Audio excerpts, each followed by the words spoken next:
Sir అందరికీ నమస్కారం sir. చాలా సంతోషంగా ఉంది. ఈరోజు అతి తక్కువ మందితో ఈ కార్యక్రమాన్ని ఏర్పాటు చేయడం జరిగింది.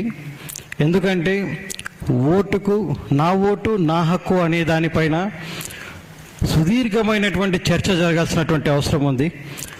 ఏదైతే మేధావులు, ఉపాధ్యాయులు, గురువులు అందరూ కూడా ఈ సమాజం బాగుని నిరంతరం కోరుకునే వాళ్ళు అందరూ కూడా ఆవేదన వ్యక్తం చేస్తూ ఉన్నారు.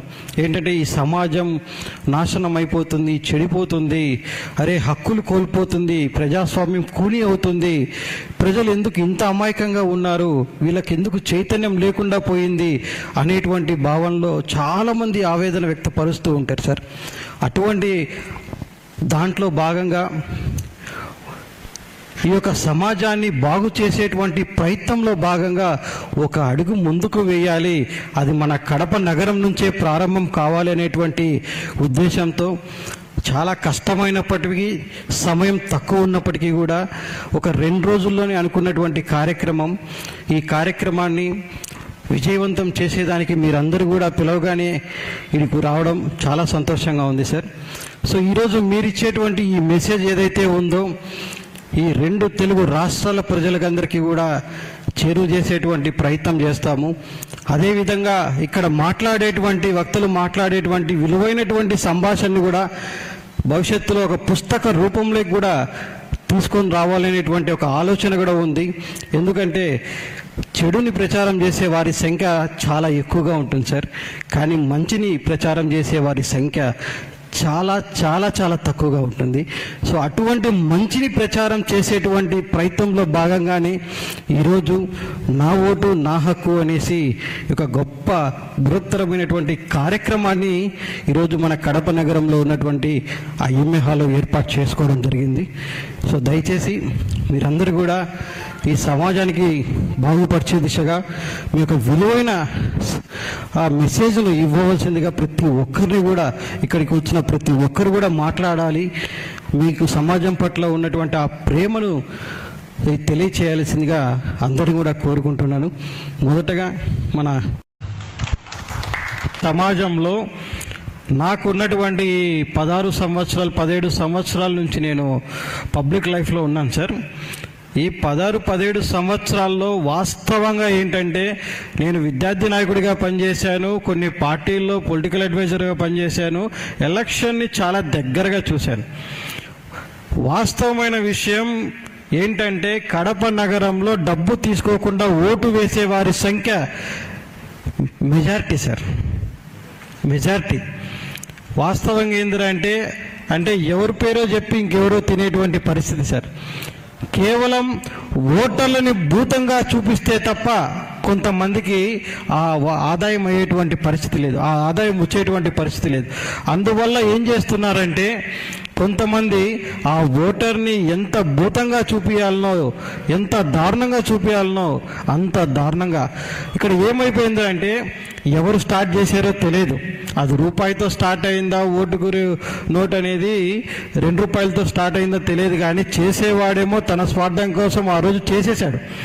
అది ఈరోజు మొక్కై వృక్షమై చాలా పెద్ద వృక్షం అయిపోయింది సార్. ఇక్కడ ఇప్పుడు ఉన్నటువంటి ప్రజెంట్ సినారియో ఏంటంటే కోడి ముందా గుడ్డు ముందా అంటే దానికి ఆన్సర్ ఏం చెప్పాలి? ఇప్పుడు నేను కొంతమంది రాజకీయ నాయకుల్ని చైతన్యపరచదామని వాళ్ళ దగ్గరికి వెళ్ళి చెప్పేటప్పుడు ఎక్కడ ఓటుకు డబ్బు ఇకపోతే అసలు పోలింగ్ బూత్కి వచ్చి ఓటు వేసే పరిస్థితి లేదు అని ఆ నాయకుడు బాధపడతాడు. At the same time voter దగ్గరికి వెళ్ళి ఎందుకన్నా డబ్బు తీసుకుంటుంటే వాళ్ళు ఇకపోతే మేము తీసుకోం కదా సార్, తీసుకోకపోతే కదా మళ్ళీ మేము వేరే పార్టీకి వేస్తున్నామేమో ఓటు అనేటువంటి మనసులో పెట్టుకొని రేపటి రోజున మళ్ళీ మమ్మల్ని ఇబ్బంది పెడితే కేవలం ఇంకా అందువల్ల ఏమీ చేయలేని పరిస్థితిలో వాళ్ళు ఇచ్చే తీసుకొని జేబులో పెట్టుకుంటాం సార్, అంతే.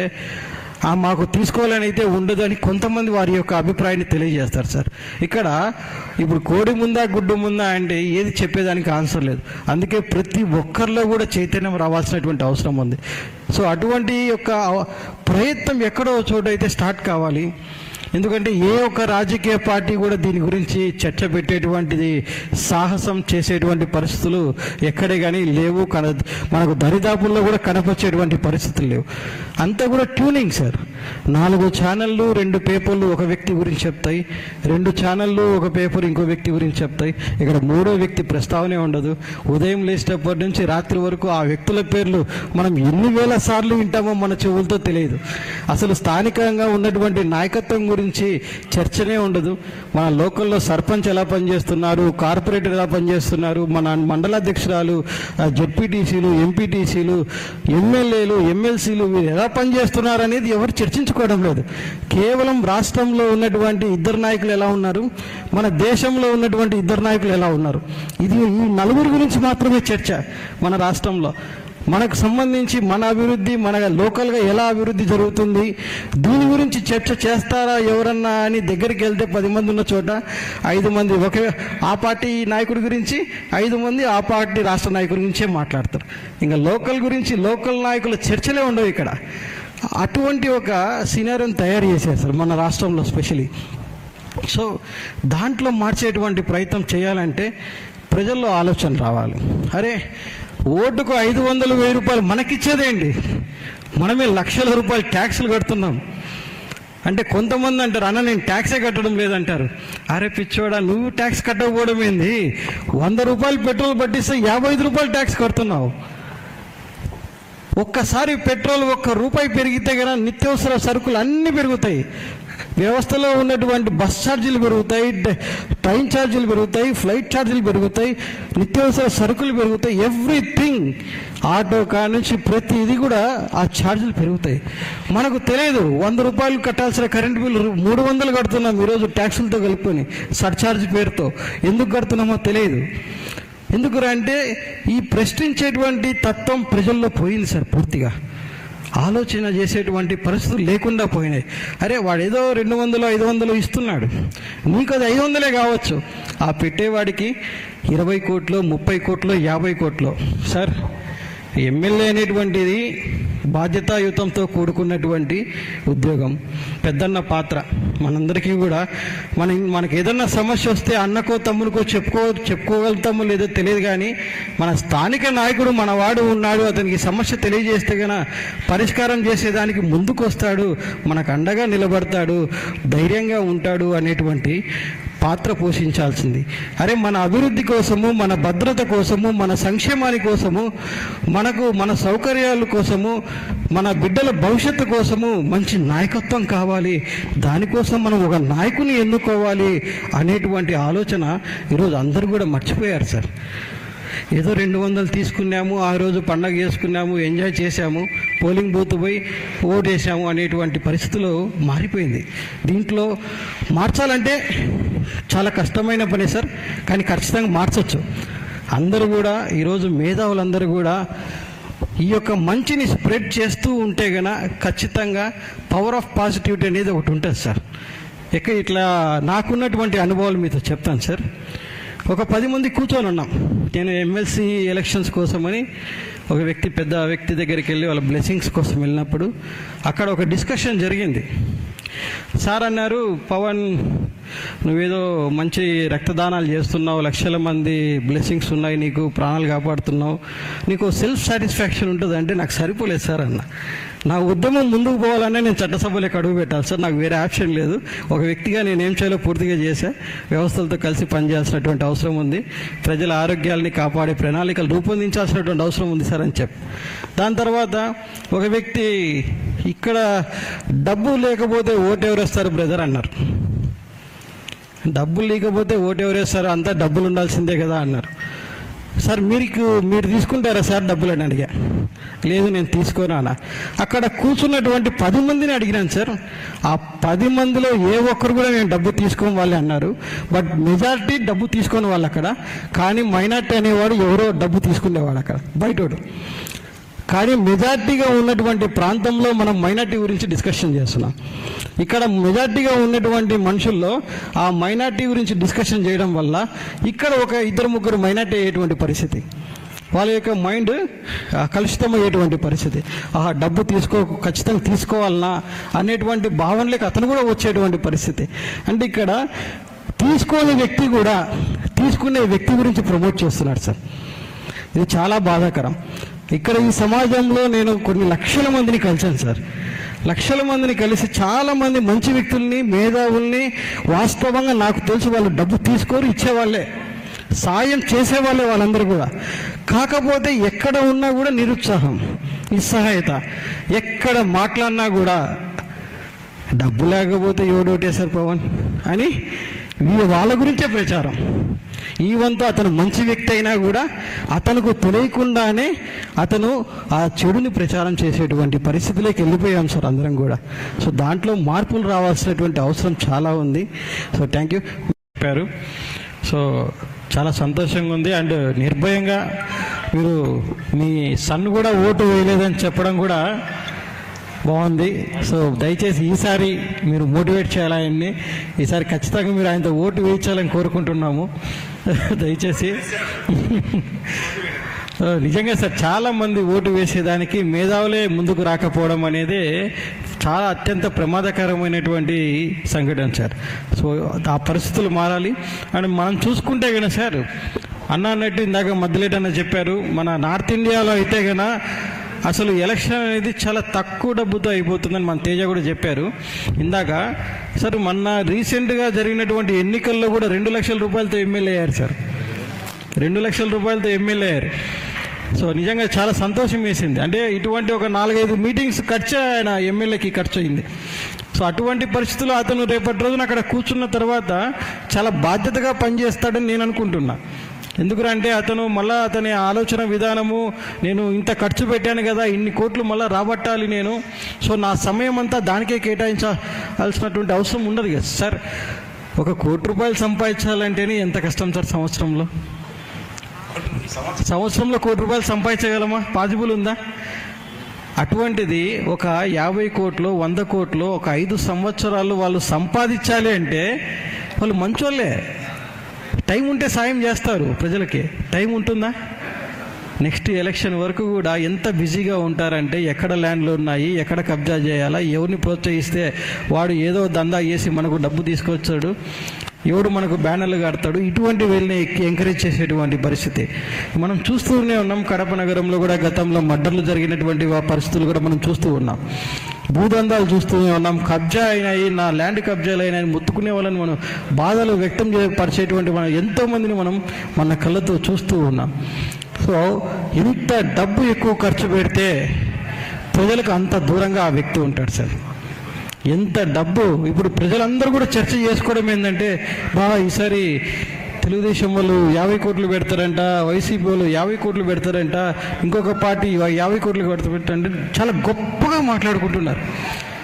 అరే 50 కోట్లు ఖర్చు పెడుతున్నాడు అంటే అతను నీకు దూరం అవుతున్నాడు అనేటువంటిది వాళ్ళు మర్చిపోతున్నాడు సార్. 50 కోట్లు ఖర్చు పెడుతున్నాడంటే నీకు వాళ్ళు ఓటుకు నోటు ఇస్తున్నారంటే నీ నోటికి ప్లాస్టర్ వేస్తున్నారు. రేపటి రోజున మీరు ప్రశ్నించేదానికి మీకు హక్కు లేకుండా చేస్తున్నారు అనేటువంటిది వాళ్ళు మర్చిపోతున్నారు. సో వాళ్ళకి సంబంధం లేదు. దాన్ని కవర్ చేసుకునేదానికి ఏదో రూపంలో డబ్బు, కొంతమంది ఓటర్స్ అయితే ఆ డబ్బు తీసుకోవాలనేటువంటి భావంతో ఎవరి డబ్బు వాళ్ళు ఇచ్చేది మన డబ్బే కదా, తీసుకున్నాము అనేటువంటిది వాళ్ళు ఎంకరేజ్ చేసుకుంటారని సమర్థించుకుంటారు.